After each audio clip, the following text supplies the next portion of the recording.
आप सबको प्रभु यीशु मसीह के मधुर नाम में नमस्कार। हम परमेश्वर का धन्यवाद करते हैं कि हम उसके वचन पर कुछ देर मनन चिंतन कर सकते हैं। आइए दुआ करें। प्रभु जी, हमारी सहायता कीजिए कि हम आज जबकि आपके वचन पर कुछ बातों को सीखना चाहते हैं, आपकी पवित्र आत्मा मुझको सिखाए और मैं उन बातों को बोल सकूं और मेरे प्रिय उन बातों को सुनकर अपने जीवन में उसको आत्मसात करें और उसके अनुसार हम सब आचरण कर सकें। विनती यीशु मसीह के नाम से मांगता हूं, आमीन।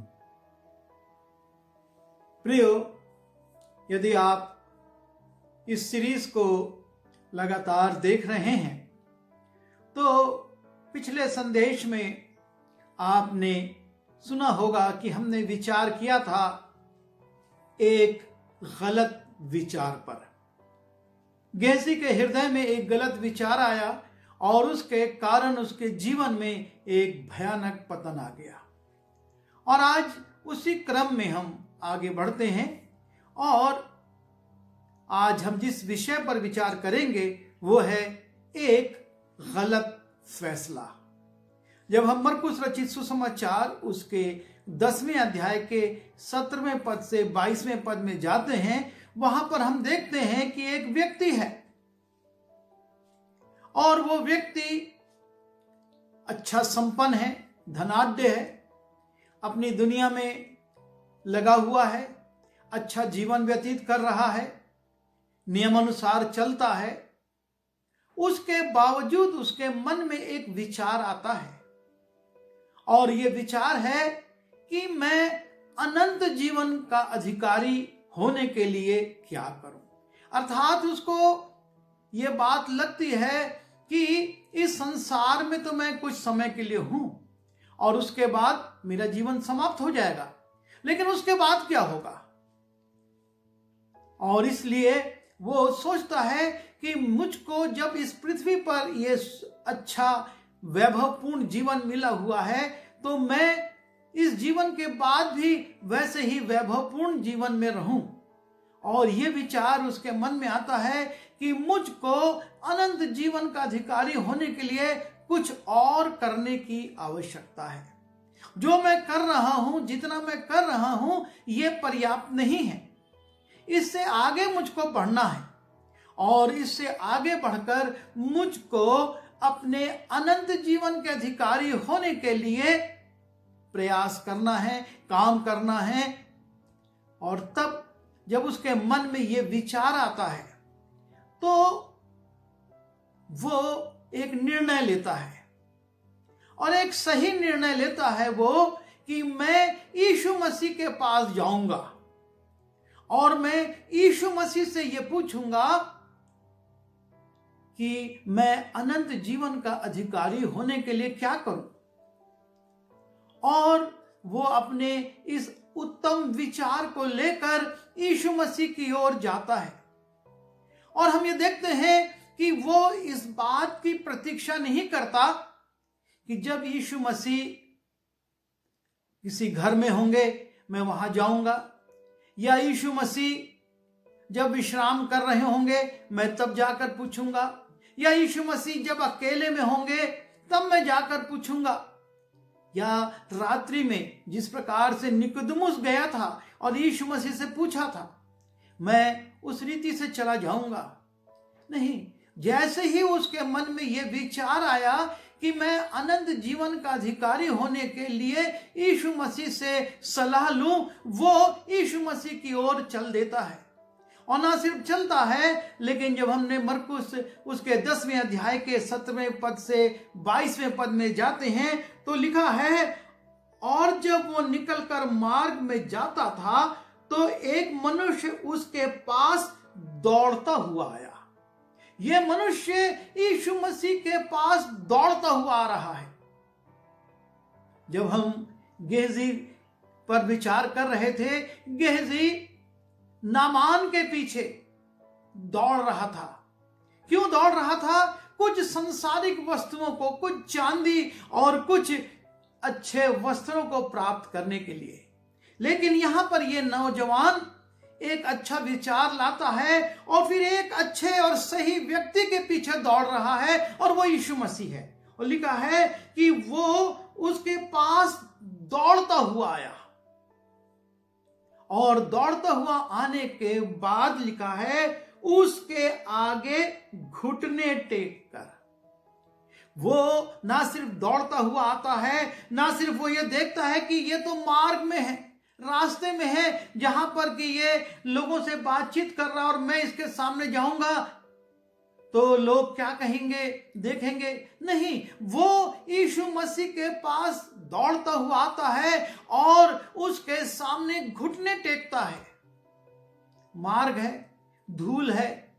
उस समय तो ये डामर की और कंक्रीट की सड़कें नहीं होती थी, साधारण मार्ग होते थे और उस पर वो कीमती कपड़ों के साथ, क्योंकि वो धनाढ्य व्यक्ति था, अच्छा व्यक्ति था, वो यीशु मसीह के सामने घुटनों के बल झुक जाता है, टिक जाता है।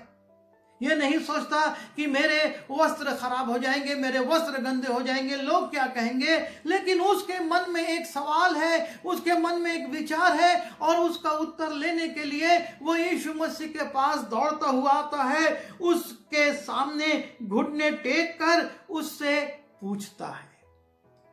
और जब वो यीशु मसीह से बातचीत करता है तब भी उसकी बातचीत जो है बहुत ही आदरपूर्ण है।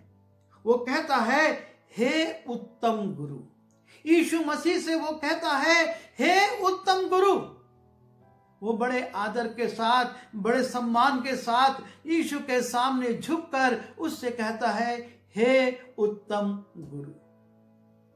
और ना सिर्फ वो उसको उत्तम गुरु कहता है, लेकिन बिना लाग लपेट के और बिना किसी भूमिका के वो अपना सवाल उसके सामने रख देता है और पूछता है, अनंत जीवन का अधिकारी होने के लिए मैं क्या करूं। उसके मन में जो एक जिज्ञासा है, मेरे पास सब कुछ है, पैसा है, हवेली है, अच्छे कपड़े हैं, अच्छा जीवन है, मैं बड़े शान से रहता हूं, लेकिन वो जानता है कि ये पर्याप्त नहीं है, मुझको अनंत जीवन की आवश्यकता है। और इसलिए वो सीधा सा सवाल यीशु मसीह से कहता है कि हे उत्तम गुरु, अनंत जीवन का वारिस होने के लिए मैं क्या करूं।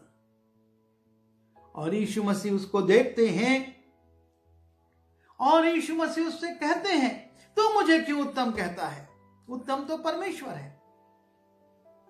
लेकिन सच्चाई ये थी कि यीशु मसीह तो स्वयं परमेश्वर का पुत्र था और इसलिए वो उत्तम था और इसका ये संबोधन बिल्कुल सही था। वो उससे कहता है, हे उत्तम गुरु, मैं अनंत जीवन पाने के लिए, उसका अधिकारी होने के लिए क्या करूं।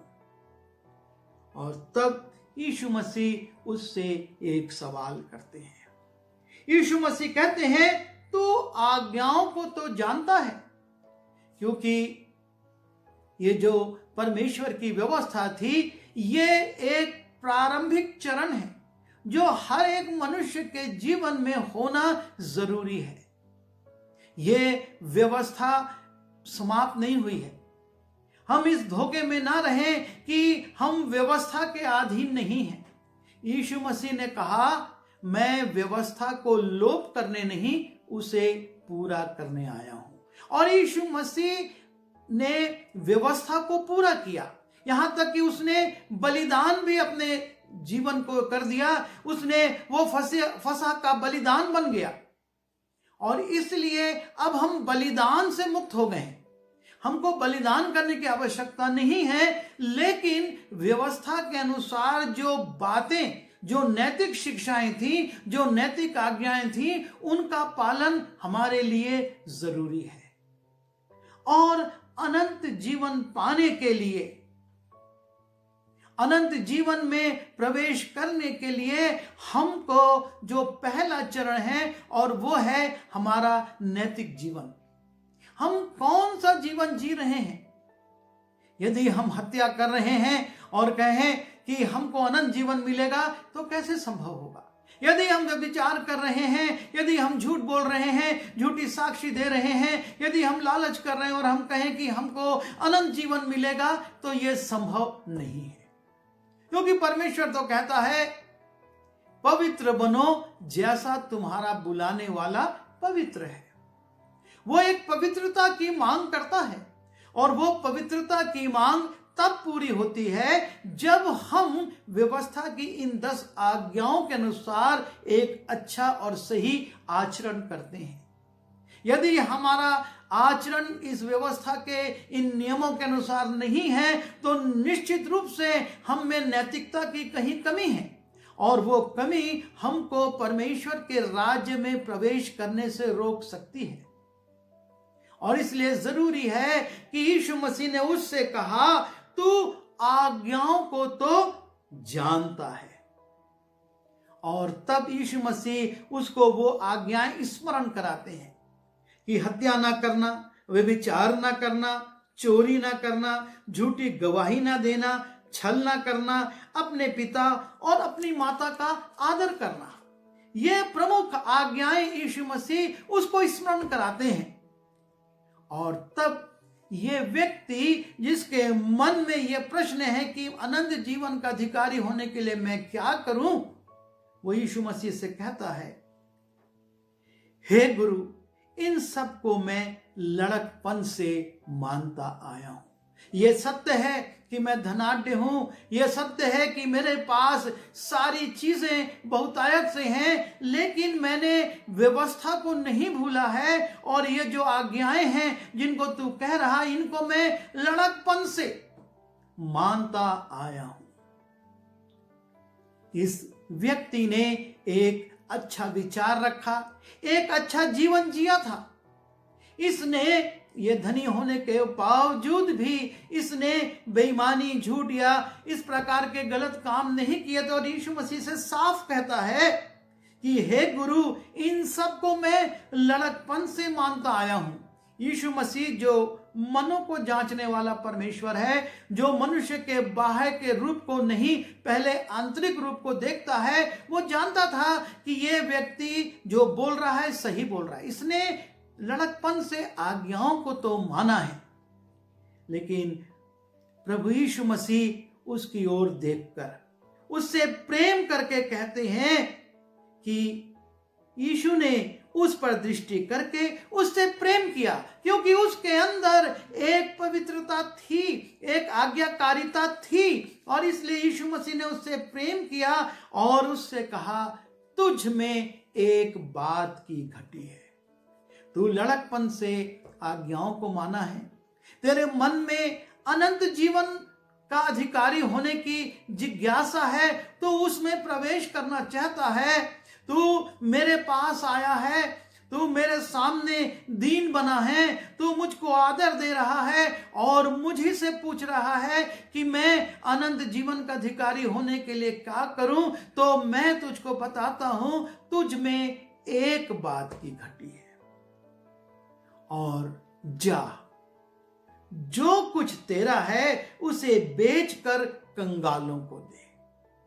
यीशु मसीह उससे यह नहीं कहते कि जो कुछ तेरा है वो मेरे पास ले आ, मेरे ट्रेजरार को जमा करा दे, लेकिन वो कहता है जो कुछ तेरा है उसे बेचकर कंगालों को दे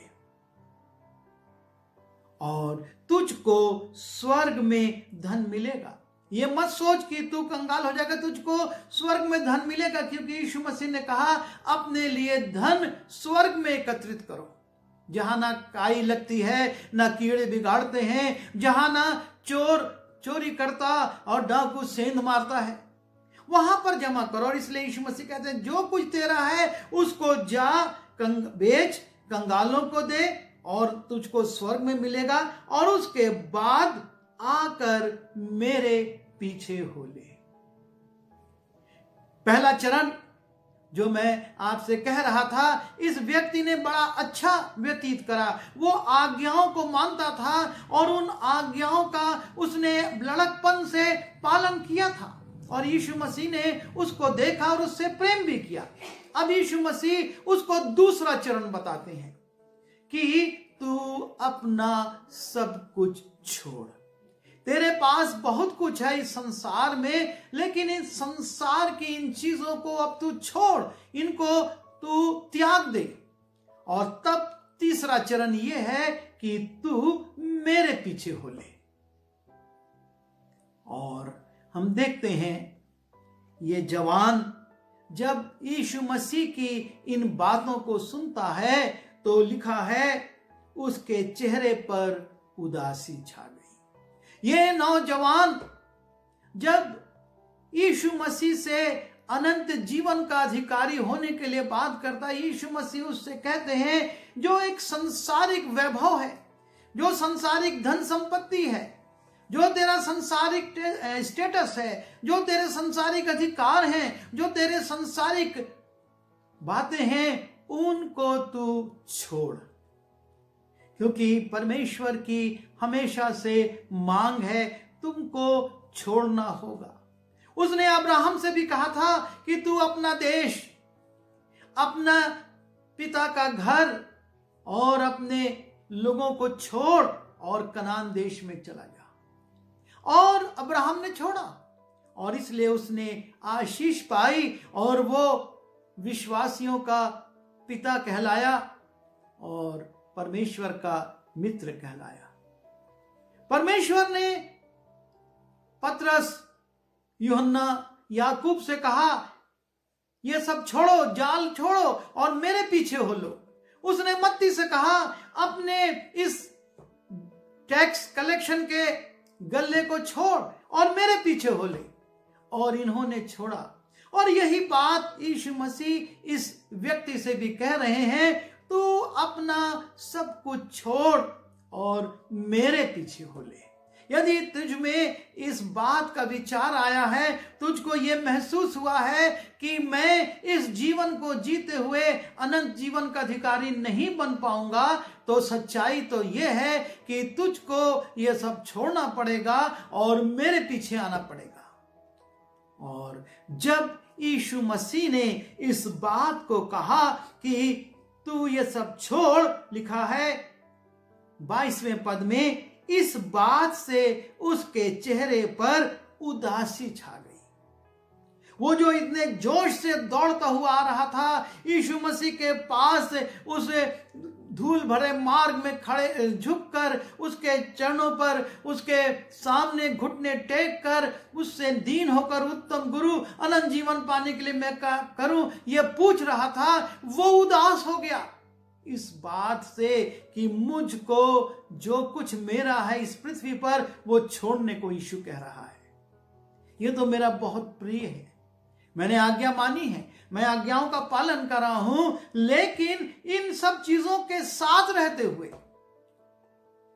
पर यीशु मसीह ने साफ कहा है, कोई व्यक्ति दो स्वामियों की सेवा नहीं कर सकता। तुम मेरी और धन दोनों की सेवा नहीं कर सकते। उन्होंने पर्वतीय उपदेश में यह साफ कह दिया था और उसी बात को वो इस व्यक्ति से कह रहे हैं, तू अपने उस धन को जिस पर तू भरोसा रखता है, अपने उस महलनुमा घर को, उन सारी चीजों को छोड़ और मेरे पीछे हो ले। और तब उसके चेहरे पर उदासी छा गई और वो शोक करता हुआ चला गया, क्योंकि वो बहुत धनी था। ये व्यक्ति जब इसके सामने फैसला लेने का वक्त आया, तू संसारिक धन वैभव को चुनना चाहता है या अनंत जीवन को चुनना चाहता है, इस व्यक्ति ने एक गलत फैसला ले लिया। इसने ये सोचा कि ये धन संपत्ति मेरे लिए जरूरी है और अनंत जीवन तो दूसरा पक्ष है। और लिखा है कि वो शोक करता हुआ चला गया। बड़े खुशी से जोश से आया था, लेकिन उदास भारी कदमों से चला गया, क्योंकि उसको वो संसारिक धन, वो संसारिक वैभव, वो संसारिक मित्र, वो स्टेटस वो पसंद था। और इसलिए उसने के सामने जब चुनाव आया, यीशु मसीह ने कहा अपना ये सब छोड़ और मेरे पीछे हो ले। उसने यीशु मसीह के पीछे होने को नहीं चुना। उसने अपने धन को, अपनी धनाढ्यता को चुना, और यही गलत फैसला उसके जीवन के लिए सबसे नुकसानदेह हो गया, क्योंकि वो संसार में कितने दिन तक उस धन का, उन सामानों का, उन कीमती चीजों का आनंद लेगा। एक दिन वो सब छूट जाएगा, और तब क्या होगा? मृत्यु के बाद उसी धनवान के समान जो लाजर को, जिसके घर पर लाजर डेवढ़ी पर बैठा रहता था, वो स्थिति हो जाएगी। पर इस नौजवान ने एक गलत फैसला ले लिया, और आज हमारे सामने भी ये चुनौती है। हमारे मन में बहुत अच्छे विचार आते हैं, हम चाहते हैं कि हम परमेश्वर के लिए ये करेंगे, हम अनंत जीवन के लिए ये करेंगे, हम परमेश्वर की आज्ञाओं के अनुसार चलेंगे, अच्छी बात है। लेकिन परमेश्वर उसके बाद कहता है, उन सांसारिक बातों को छोड़ो, उन पदों को, उस मान सम्मान को छोड़ो और मेरे पीछे हो लो। जब तक हम यीशु के पीछे नहीं हो लेंगे, तब तक अनंत जीवन नहीं पा सकते, क्योंकि यूहन्ना उसके 3:16 में साफ लिखा हुआ है कि जो कोई उस पर विश्वास करे वो नाश ना हो। और विश्वास करने का मतलब उसके पीछे हो लेना। जो कोई यीशु मसीह पर विश्वास करे वो नाश ना हो, परंतु अनंत जीवन पाए। अर्थात उस पर विश्वास करके उसके पीछे होकर ही अनंत जीवन पाया जा सकता है। इस नौजवान ने उस अनंत जीवन को छोड़ दिया और अपने पैसों को अपना लिया। आज हम किसको छोड़ रहे हैं और किसको अपना रहे हैं, ये फैसला हमारे हाथ में है। हम सही फैसला लेते हैं यीशु मसीह के पीछे होने का, या गलत फैसला लेते हैं संसार के चौड़े मार्ग पर जाने का? हमको इस पर सोचना होगा। आइए दुआ करें। प्रभु जी, हम आपके चरणों पर आते हैं। जिस प्रकार से इस व्यक्ति ने अच्छा विचार किया और उसके लिए वो आपके पास आया, आपसे सवाल किया और आपने उसको प्रत्युत्तर भी दिया, और जब उसने जवाब सुना तो वो निराश होकर लौट गया, क्योंकि संसार उसको प्रिय लगा, संसार की चीजें उसको प्रिय लगी, संसार की तमाम वस्तुएं, सुख विलास की वस्तुएं उसको प्रिय लगी, और इसलिए उसने अनंत जीवन को छोड़ दिया, आपके पीछे नहीं हुआ और संसार में लौट गया। हमारी सहायता कीजिए कि हम अपने जीवनों को आपके हाथ में सौंपने वाले हों। हम एक सही फैसला लें और आपके पीछे चलें और अनंत जीवन को पा सकें। विनती यीशु के नाम से मांगते हैं, आमीन।